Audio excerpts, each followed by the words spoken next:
Hi beautiful people, welcome back to my channel. So last night I put up a poll on Instagram asking you guys what video you wanted to see next, and a majority of you guys voted for how to grow your relationship with God. This makes me so happy because God is so good, and I'm so thrilled that a lot of you guys want to know how to deepen your faith and relationship with Him. Now, everyone's relationship with God is so different. There's no linear way or routines where you have to check this, and this. So when I give you these tips, I don't want you to think that you have to implement all of these to be a good Christian. No, everyone's relationship with God is so unique, which is why everyone's story and testimony is just so beautiful. But these are some of the ways that have helped me grow in my faith over the past couple years. So if any of them resonate with you, or you end up taking one, implementing it into your day-to-day life, that is so amazing. Spend time with God. Now, this can be done in multiple ways. Like I said, everyone's relationship is so different, but what I've seen so often with people is that we like to make spending time with God this checklist, or we need to get this done at this certain time, and then we check it off and we kind of just throw it away. And it's not like you wake up at 6 a.m., you do a Bible study, you pray, and you're like, bye God, see you tomorrow. Like, no, we don't just shove God and put Him back in a corner. He goes with us everywhere. He goes with us to work, He goes with us on our dates, He goes with us to the movies, or He goes with us to lunch, wherever we're going. And so it's not this checklist routine where we just have to get it out of the way. Once you're done being in prayer and having that Devo time and quiet time with the Lord, you want to take Him with you throughout the rest of your day, because that's when you're going to really be able to turn down lies from the enemy and just kind of keep that positive perspective on life. So I know a lot of us, including myself, have done this exact thing where we say, okay, I'm gonna wake up at 7 a.m., I'm gonna be in prayer, I'm gonna have my quiet time with God, and I'm gonna wake up, have my coffee, go to the gym. It's gonna be a great morning. Now, don't set unrealistic expectations on yourself, because what's gonna happen is if you're not a morning person like me at 7 a.m. and you wake up, your alarm goes off, and you start praying, you're gonna fall back asleep. It's 7 already. Okay. Dear Heavenly Father, I want to thank you so much for another day that you've given me, Lord. And So figure out what time works best for you and God.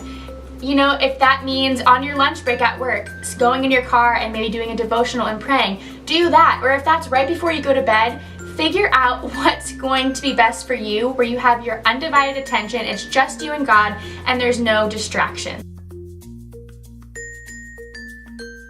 My second tip on how to grow your relationship with God is to be in His Word daily. Now, there's so many different ways that you can dive into His truth and His Word, and what works best for me is actually using the Bible app on your phone, which is super convenient because we all have our phones in our pockets, laying around, probably 24/7.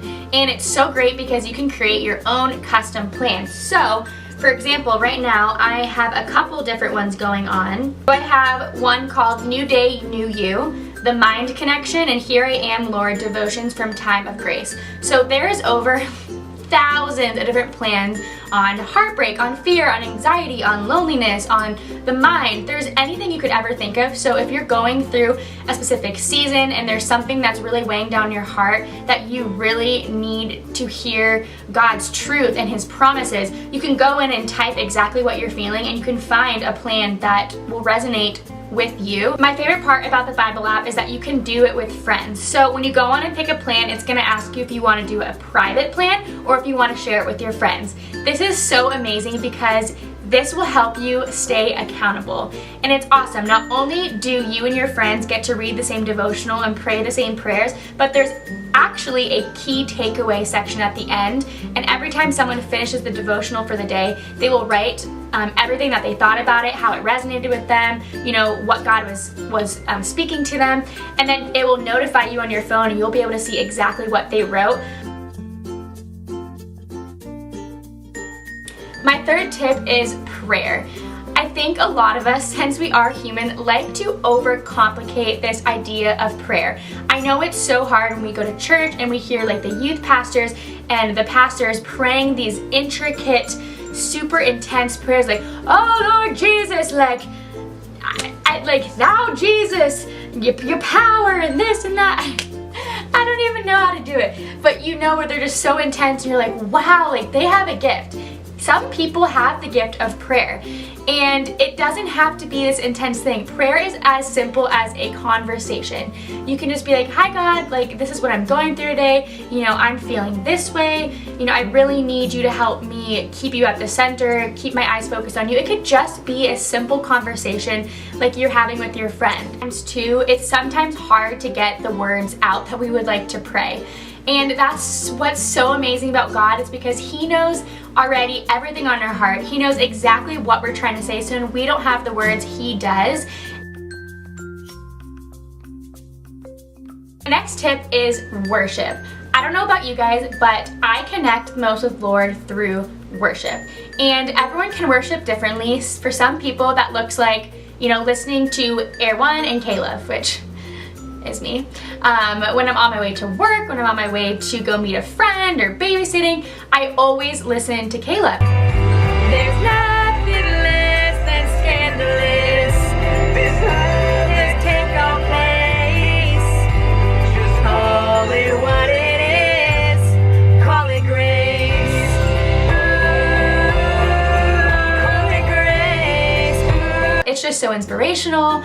I'm having dance parties in my car. I'm lifting my arms, which in that case I'm like, Jesus, take the wheel. Carrie Underwood status, literally.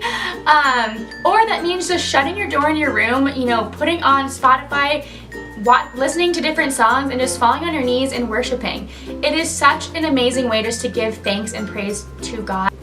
So I'm going to be sharing with you guys a lot of my all-time favorite worship songs. So feel free to pause this video after each one so you can write it down. The first one is Pieces by Bethel Music. This one's amazing. I will put it on repeat for hours. The second one is Not Afraid by Mosaic. I think that's how you say it. The third one is Tremble by Mosaic as well. You're Not Finished Yet. This one will get you. It's so good. From The Belonging Co.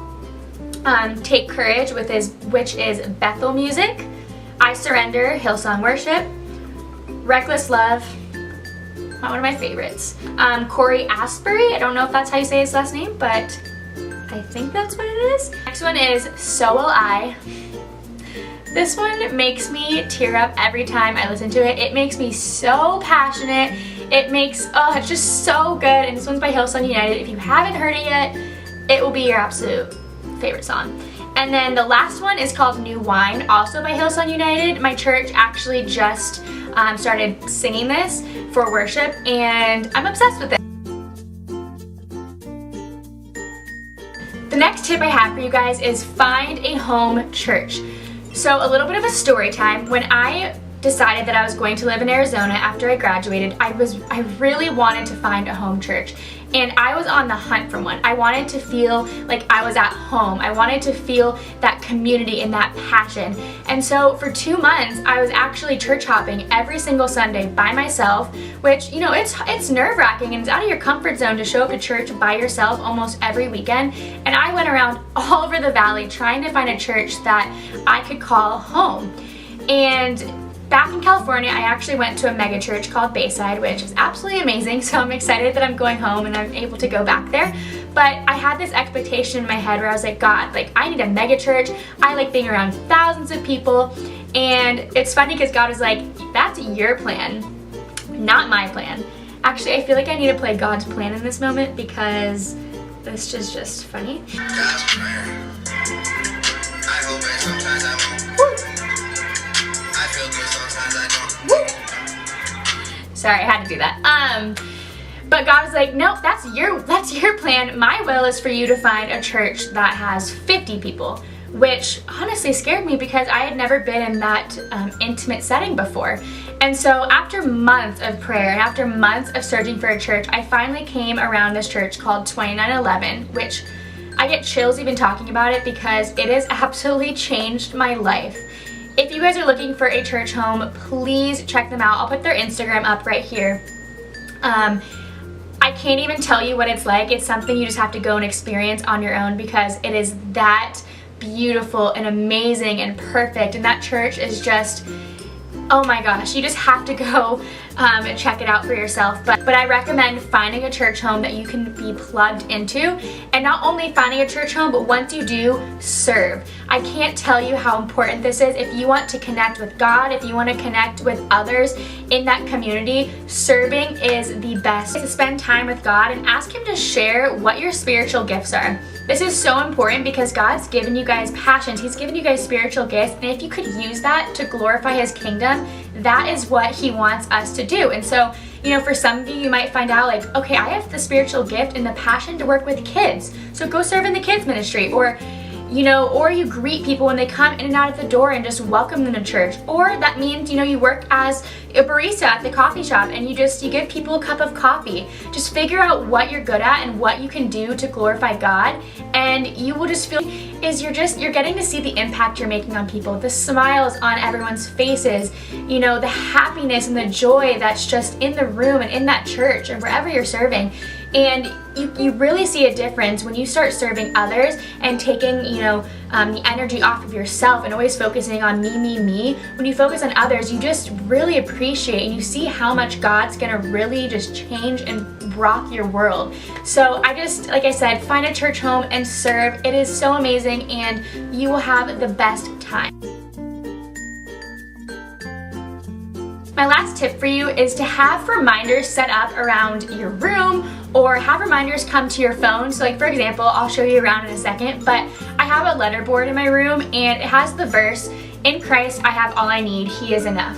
And then I also like to write, I'm a note person, so that's just my preference, but if I really like a verse, or I want to remember something and I want it to always be in my head, I will write down sticky notes and I'll place it on my mirror, I'll put it in my bathroom mirror. That way every morning I'm seeing it and I'm memorizing that verse and I'm really just engraving it in my head. Another thing that I did a couple months ago during the new year is I made a dream board.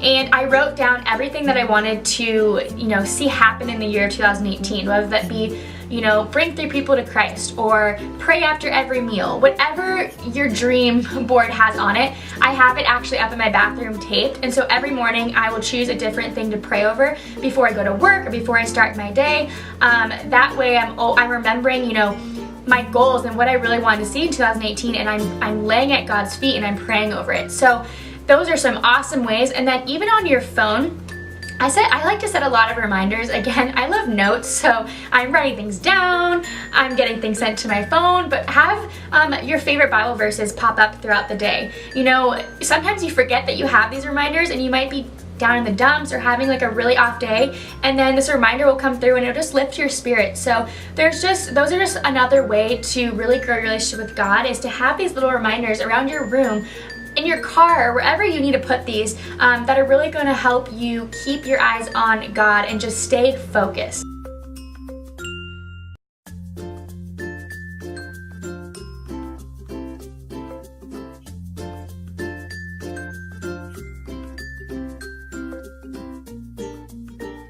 I really hope this video helped you guys. I know that all these things I've mentioned have really made a huge impact on my faith and my walk with God over the past year, and I really hope some of these tips and ideas resonated with you and that you'll be able to implement them into your life and your walk with God. I really want this to be a community where we can be open and we can share struggles. So if you have a prayer request, please put it in the comment below and I would love to pray for you. Or you can reach out to me individually over Instagram, or if you have my number, text me. But if you like videos like this, please give it a thumbs up, and I will see you in my next video. Bye!